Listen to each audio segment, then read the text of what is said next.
चलाया हमारी देह पर। मैंने कहा उस आदमी से, सबसे खतरनाक हम ही हैं। इतने गृहस्थ लोगों की जांच हुई, 2-4 बार मशीन चलाया और सबके बॉटम पास पर मुहर लगा दिया, और हमारे शरीर पर 20 बार मशीन चला रहा है, सबसे खतरनाक हम हैं। तब कहता आपके ऊपर सबसे ज्यादा मशीन चलेगी। क्यों? इस कपड़ा में सबसे ज्यादा खतरा है। सबसे ज्यादा खतरा का? हाँ। कैसे? ऐसे कपड़ा वाले ने सीता को चुराया था, इसीलिए आपकी जांच ज्यादा होगी। मैंने कहा सब कपड़ा वाला खतरा ही पैदा करता है। तब कहता है कि शास्त्र में इस कपड़ा को पहनने की जो योग्यता बताया गया है, वो योग्यता यदि है तब तो वह समाज को खतरा से बचा सकता है, नहीं तो वह कपड़ा वाला समाज में खतरा पैदा कर सकता है। और यह हो रहा है, सुनते ही रहते हैं। आज वो महात्मा जेल में गया, कल वो महात्मा जेल में गया, परसों वो महात्मा जेल में गया, कल वो महात्मा पकड़ाया, अखबार में नाम छप गया। ये सब हो रहा है। इसीलिए सन्यासी के लिए आसन की सिद्धि बताया गया है। 3 घंटा तक सन्यासी मंच पर चाहे ध्यान में शरीर मस्तक गर्दन को सीधा करके बैठे। सदगृहस्थ के ऊपर उसी साधु के वचन का प्रभाव होता है, जो साधु अपने कर्म में निष्ठ है, अपने कर्म में पक्का है। जितनी बातें हम मंच पर से सुना देते हैं, यदि कर्म में निष्ठा नहीं देखेंगे तो मंच पर से उतरने के बाद गले में गमछी लोग लगा देंगे। ऐसे बोलते हैं आप, लेकिन हमारी बात सुनने में सबको अच्छी लगती है। क्यों? सब देख रहे हैं, हमारे कल्याण के लिए बोल रहे हैं। अब माताएं देखें पीछे उलट करके किस तरह से सब बैठे हैं। पुरुष वर्ग के लोग देखें पीछे उलट करके किस तरह से सत्संग में बैठा जाता है। अब लगता है ऑपरेशन सक्सेस हो रहा है। ध्यान और सत्संग में इस तरह से बैठना होता है। एकाध तो खड़े हो जाते हैं तो बिहार की मर्यादा रहनी भी चाहिए, तो कोई बात नहीं, लेकिन इस तरह से बैठने से सत्संग की बात समझ में आती है, ध्यान की बात समझ में आती है। इज्जत भी बचाएं और सत्संग ध्यान की भी इज्जत बचाएं, दोनों तरह से इज्जत बचाएं। शरीर सीधा हो, अंग प्रत्यंग स्थिर हो, और ध्यान के समय चक्षु मुख मूंद, गुरु महाराज ने कहा आंख और मुंह को बंद कर। आंख मुंह बंद करके करें क्या? आंख मुंह को बंद करके अब अंदर में देखें। कहेंगे बाबा कुछ नहीं दिखलाई देता है। जब लोग कहते हैं बाबा कुछ नहीं दिखलाई देता, तब हम कहते फिर तो आपने बाजी मार लिया, कुछ नहीं दिखलाई देता है। ध्यान के समय बाहर का कुछ नहीं दिखलाई दे, समझ लेना ध्यान बन गया। ध्यान के समय बाहर का भीतर कुछ भी नहीं आए, भीतर का सब बाहर निकल जाए, बाहर का कुछ भीतर नहीं आए, बिल्कुल साफ हो जाए मैदान। अंधकार भी है तो समझिए कि ध्यान हो गया। घट भी चाहे जब तमाशा है साधो, तमाशा शुरू हो जाएगा। बचपन में हम नाटक देखने के लिए जाते थे। यह मैं बोल रहा हूं लगभग 45 साल पहले की बात। स्टेज पर सबसे आगे का पर्दा काला रंग का होता था, बिल्कुल ब्लैक पट। बड़े बूढ़े लोग बैठे होते थे पहले से। हम पूछते थे कि नाटक कब शुरू होगा, तब बड़े बूढ़े लोग कहते अभी अभी आया है, तुरंत नाटक कब शुरू होगा, अभी बैठो शुरू होगा। फिर थोड़ी देर के बाद पूछते कि नाटक कब होगा। काहे पागल हो गए हो, इतनी जल्दी शुरू हो जाएगा, देखना है तो बैठे रहो। बूढ़े लोग समझा बुझा करके बिठा लेते थे। हम उगते रहते थे कब शुरू होगा कब शुरू होगा। तब हम कहते नाटक नहीं होगा क्या। तब बूढ़ा कहता नाटक नहीं होता तो पर्दा काहे टांगा जाता। पर्दा यदि टंगा हुआ है तो नाटक होगा। तो नाटक शुरू क्यों नहीं हो रहा। नाटक शुरू करना हमारे हाथ की बात नहीं है। नाटक शुरू करने वाले नाटक के डायरेक्टर होते हैं। वे जब हुसील बजाएंगे उनके हाथ में पर्दे की रस्सी होती है। वे धीरे धीरे पर्दा को खींचेंगे, रस्सी नीचे खींचेंगे, पर्दा ऊपर उठेगा। जैसे जैसे काला पर्दा ऊपर उठता जाएगा वैसे वैसे रंगीन पर्दा दिखता जाएगा। काला पर्दा को देख देख करके जो उब रहे थे वह उबन रंगीन पर्दा को देखते खत्म हो जाएगा। अब आनंद आएगा। समशील लील अपील पेले खेल खुली खुली लखी परे नित नेम प्रेम प्यार पीकर सुरत सजी पल पल भरे। खेल खुली खुली लखी परे। तो जैसे बचपन में हम उस काले पर्दे को देखते रहते थे। डायरेक्टर देखता था कि पूरा मैदान दर्शकों से फुल हो गया है, तब हुसील बजाता। उनको पता होता है अंदर का सारा दृश्य सज चुका है, नाटक देखने के काबिल सारी व्यवस्था व्यवस्थित हो गई है, दर्शक लोग आराम से बैठे हुए हैं। तब हुसील बजाते धीरे धीरे रस्सी को नीचे की तरफ खींचते। एक ही बार में झट से नहीं खींच देते, झंडा नहीं फहरा देते 15 अगस्त का। धीरे धीरे खींचते, पर्दा धीरे धीरे उठता। ये बूढ़ा भी धीरे धीरे उठने लगे। रस्सी धीरे धीरे खींचते, पर्दा धीरे धीरे उठता। हम जो बोलेंगे सब करके दिखाएंगे। यहाँ पर्दा धीरे धीरे उठते। इसी तरह से बैठना होता है। आंख बंद करें, सामने अंधकार की तरफ देखें। अंधकार को देखकर घबराना नहीं है। नाटक होगा, बढ़िया से होगा। वो काला पर्दा है। नाटक दिखाने वाले कौन हैं? अंदर के नाटक दिखाने वाले जो डायरेक्टर हैं, उसी डायरेक्टर का नाम सदगुरु है। अंदर के नाटक को दिखाने वाले डायरेक्टर का नाम सदगुरु। दुर्लभो विषय त्यागो दुर्लभं तत्व दर्शनम दुर्लभा सहजावस्था सदगुरु करुणा बिना। सदगुरु की दया के बिना विषय का त्याग दुर्लभ है। तत्व दर्शन, ब्रह्म ज्योति का दर्शन, ब्रह्मनाद का श्रवण दुर्लभ है। सहज समाधि की अवस्था प्राप्त करनी दुर्लभ है। यदि सदगुरु की कृपा हो जाए तो सब सुलभ है। उनकी कृपा के बगैर सब दुर्लभ है। कृपा हो जाए तो सब सुलभ है। सदगुरु की कृपा को प्राप्त करने के लिए क्या करना होगा? तो सदगुरु के बताए हुए नाम को जपना होगा। आंख बंद रखिए, आंख बंद करके ठीक सामने देखिए।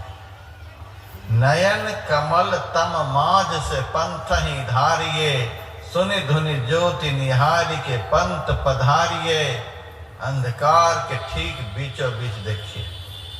न ख्याल ऊपर की तरफ जाए, न नीचे की तरफ जाए, न बाएं तरफ जाए, न दाएं तरफ जाए। जिगर वो हुस्न की सुई का मंजर याद है अब तक।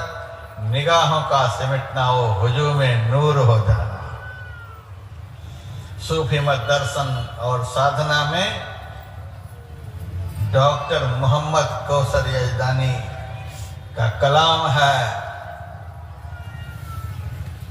निगाहों को इकट्ठी करके जो शख्स दोनों चश्म के बीच में देखता है और देखते हुए अल्लाह अल्लाह शब्द का जिक्र करता है तो उस जिक्र के प्रभाव से वहां तारा निकल आता है। ऐसा लिखा हुआ है, निगाहों का समेटना वो हुजूम में नूर हो जाना। इसी को सूफी मत में, इस्लाम धर्म में सगले नसीरा कहते हैं। दृष्टि को एकाग्र करके दोनों आंखों के मध्य में देखना, इस क्रिया का नाम सगले नसीरा है। हम लोग किसी धर्म मजहब का खंडन नहीं करते, लेकिन यह भी बतला देते सभी धर्म मजहब में संत मत की बातें हैं। हम लोग जिनको उपवास कहते हैं, मुसलमान लोग उसी को रोजा कहते हैं। हम लोग जिनको प्रार्थना कहते हैं, उसी को मुसलमान लोग नमाज कहते हैं। हम लोग भी तीर्थ धाम के लिए जाते हैं, हम लोग जिनको तीर्थ कहते हैं, उसी को मुसलमान लोग हज कहते हैं। हम लोग भी दान दक्षिणा के लिए कुछ पैसे बचा करके रखते हैं, वे लोग भी रखते हैं। उस रखने को वे लोग ज़कात कहते हैं। हम लोग भी दान पुण्य कुछ ना कुछ करते हैं, वे लोग भी करते रहते हैं। दान देने को वे लोग खैरात कहते हैं। कोई अंतर है? भाषा में थोड़ा सा अंतर है। हम लोग मंत्र का जप कहते हैं, वे लोग जिक्र और फिक्र कहते हैं। हम लोग गुरु के ध्यान में, गुरु में लीन हो जाना कहते हैं, वे फनाफिल मुर्शद कहते हैं। ध्यान को मुराकबा कहते हैं। हम लोग दृष्टि एकाग्र की साधना को दृष्टि योग कहते हैं, वे लोग सगले नसीरा कहते हैं। हम लोग नाद साधना को नादानुसंधान कहते हैं, वो सुल्तान उलझगार कहते हैं। क्या फर्क है? करते नहीं, मजहबी तकरार करते रहते हैं। हम लोग भाषण कहते हैं, प्रवचन कहते हैं, वे लोग तकरीर कहते हैं। हम लोग सत्संग का आयोजन कहते हैं, वे लोग जलसा कहते हैं। क्या फर्क है? गुरु महाराज ने कहा, आंख बंद करके न ऊपर न नीचे न बाएं न दाएं फिर देखें, अंधकार दिखेगा। अंधकार को सामने से कौन हटाएगा? उस देवता का क्या नाम है? अंधकार रूपी पर्दा को हटाने वाले डायरेक्टर का क्या नाम है? मैंने पहले बताया, सदगुरु। और यह काम कौन करेगा? अंधकार हटाने वाला काम ईश्वर हमारे भीतर में है। पलटू साहब कहते हैं, साहिब साहिब क्या करे साहिब तेरे पास, साहिब तेरे पास याद कर होवे हाजिर, अंतर धस के देख मिलेगा साहिब नादिर। मान मनी हो फना नूर तब नजर में आवे, बुरका डारे टार खुदावा खुद दिखरावे। रूह करे में राज कुफर को खोल कुलावा, 30 रोजा रहे अंतर में 7 रिकावा।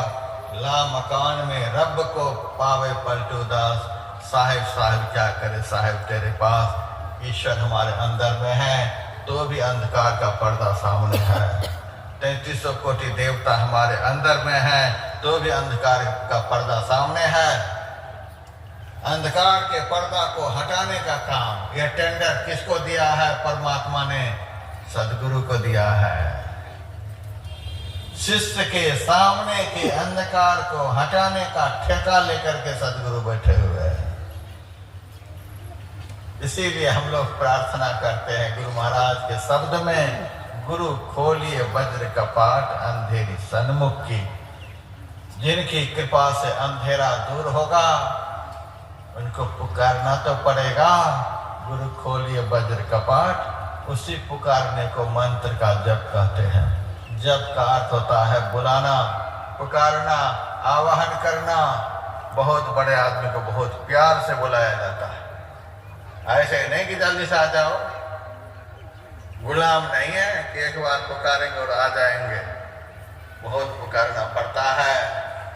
राजस्थान गए हम सत्संग करने के लिए, एक भगत कहता है महाराज 13 साल हो गए दीक्षा लिए हुए, अब तक गुरु महाराज ने दर्शन नहीं दिया।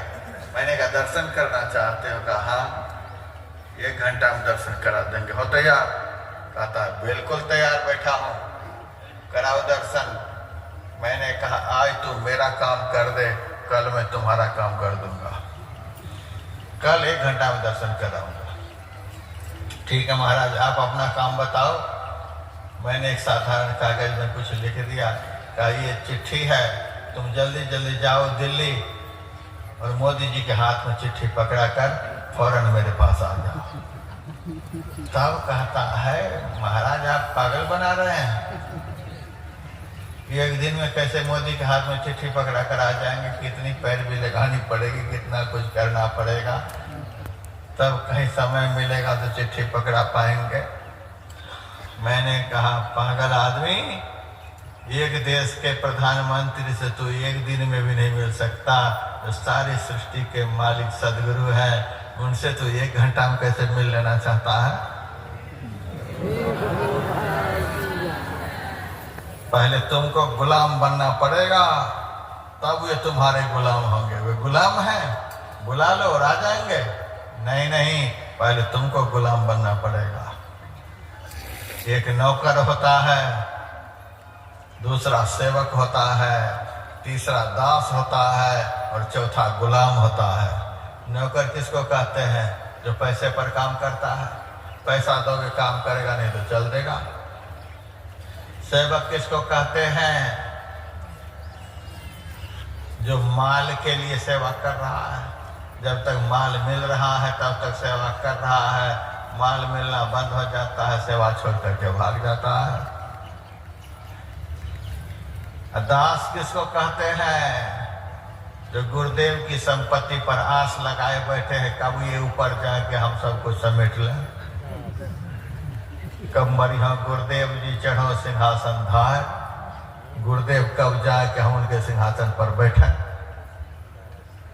मेरे साथ में कोई नहीं रहना चाहता है, आता है भागता है, आता है भागता है, कोई नहीं रहना चाहता। एक सेवक मेरे से कहता है बाबा आपके नाम बैंक में कितना जमा है? मैंने कहा अब तक तो जमा ही नहीं किया। कुछ जमा नहीं है, तो कुछ जमा नहीं है, तब कैसे आपकी सेवा करेंगे? अब आप मर जाओगे तो मेरे हाथ क्या लगेगा? देखिए ये है सेवक, आप मर जाओगे तो क्या हाथ लगेगा? अच्छा बताओ आश्रम किसके नाम है? मैंने कहा मेरे नाम आश्रम भी नहीं, पूरे ऑल इंडिया में मैंने दुनिया भर आश्रम बनाए, लेकिन सारे आश्रम को मैंने संत में ही चैरिटेबल ट्रस्ट को दान कर दिया। जिस समाज ने हमको सब कुछ दिया है, उसी समाज को मैंने सब कुछ दान कर दिया। आप लोग ये आश्रम चलाओ, मेरे नाम कोई आश्रम नहीं, चलाओ आश्रम। न आश्रम आपके नाम है, न बैंक में पैसा आपके नाम है। कौन मूर्ख होगा जो आपकी सेवा करेगा? ये है दास, आस लगाए बैठे हैं कि गुरुदेव जाएं तो हम मौज करें, इसीलिए कोई रहना नहीं चाहता।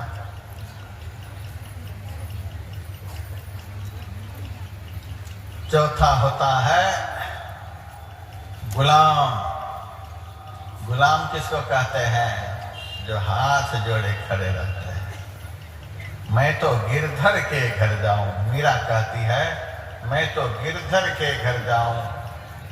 गिरधर मारो साचो प्रीतम, देखत रूप लुभाऊं। जहां बिठावे तितही बैठो, जो दे सो खाऊं। मेरी उनकी प्रीत पुरानी, उन बिन पल न रहाऊं। मैं तो गिरधर के घर जाऊं। मीरा कहती है हे प्रभु आप जहां बैठने के लिए कहोगे वहीं मैं बैठ जाऊं। आप जब बुलाओगे तभी मैं आ जाऊंगी, आप जाने के लिए कहोगे चली जाऊंगी। यहाँ तक मीरा ने कह दिया हे कृष्ण आप किसी के हाथ में मुझे बेच दोगे तो मैं बिक जाऊंगी, मैं मना नहीं करूंगी। आप क्यों बेच रहे हो? क्योंकि मैं गुलाम हूं।